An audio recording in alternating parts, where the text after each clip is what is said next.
आधी रात थी। आगरा की सड़कों पर ठंड ने धुंध को और भी भारी बना दिया था, पर इस सन्नाटे के बीच एक टैक्सी धीरे धीरे चलते हुए ताजमहल के पास आ रही थी। टैक्सी में 3 लोग बैठे थे। आरवय, एक फोटोग्राफर आर्या, उसकी गर्लफ्रेंड, और की मोहित है, उनका दोस्त। तीनों दिल्ली से आए थे और ताजमहल को रात की रोशनी में कैद करना चाहते थे। पर उन्हें क्या पता था कि ताजमहल रात में सिर्फ खूबसूरत नहीं, जागता हुआ जी अज़ीज़ भी है। रात 1:15 पर वे ताजमहल के मुख्य गेट पर पहुंचे, पर गेट पर लिखा था, नाइट एंट्री स्ट्रिक्टली प्रोहिबिटेड।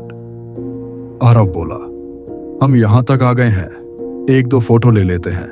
मोहित ने टॉर्च जलाकर कहा, देख, गेट बंद है, सुरक्षा गार्ड भी नहीं है, अजीब लग रहा है। लेकिन उसी क्षण गेट अपने आप चर्रर करके खुल गया। रिया ठिठुर गई। आरव, ये किसने खोला? आरव ने हंसने की कोशिश की, शायद सेंसर होगा। चलो। तीनों अंदर चले गए। ताजमहल चांदनी में दूधिया सफेद चमक रहा था। सन्नाटा इतना गहरा कि अपनी सांस सुनाई दे जाए। लेकिन तभी संगमरमर की दीवार पर एक परछाई दिखी। वो किसी औरत की थी। लंबे बाल, झुका चेहरा, सफेद दुपट्टा। परछाई हिली, लेकिन सामने कोई नहीं था। रिया चिल्ला पड़ी, वो कौन था? मोहित बोला, हो सकता है कोई टूरिस्ट, पर अंदर कोई नहीं था।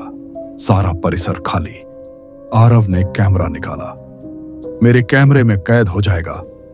जैसे ही उसने पहला फोटो क्लिक किया, क्लिक की आवाज के साथ एक बार ठंडी हवा उनके बीच से गुजरी, इतनी ठंडी कि त्वचा पर बर्फ जम जाए, और कैमरे के स्क्रीन पर एक चेहरा उभर आया।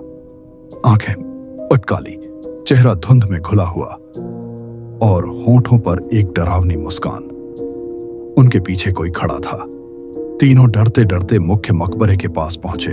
अंदर अंधेरा था, सिर्फ चांद की लकीर संगमरमर पर गिर रही थी।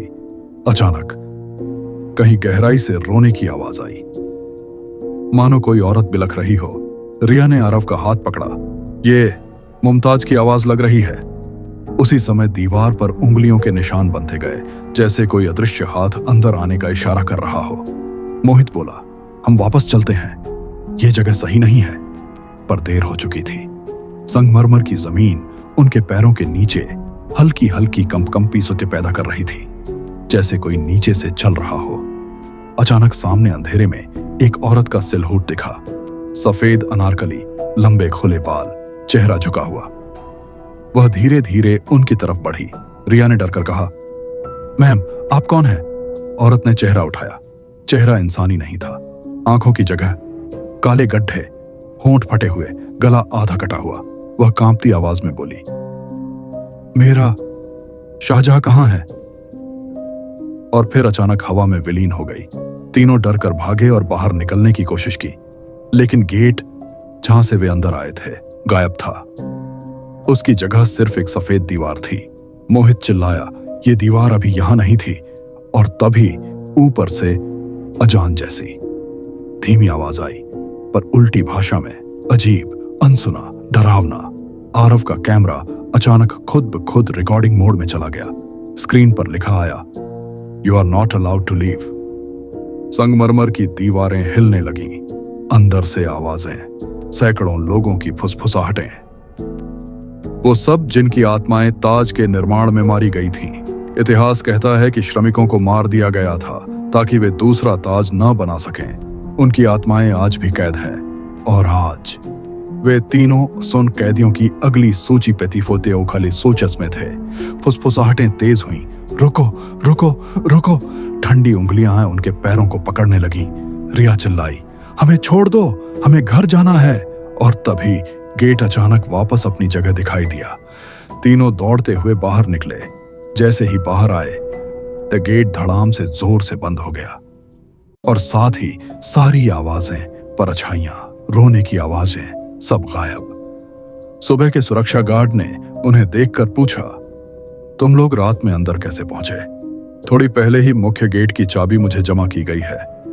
10 साल से कोई ये गेट रात में नहीं खोल सकता। तीनों ने एक दूसरे की तरफ देखा।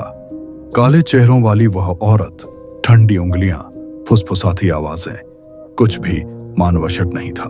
आज भी जब भी आरव अपने कैमरे की गैलरी खोलता है, एक तस्वीर हमेशा बीच में उभर आती है।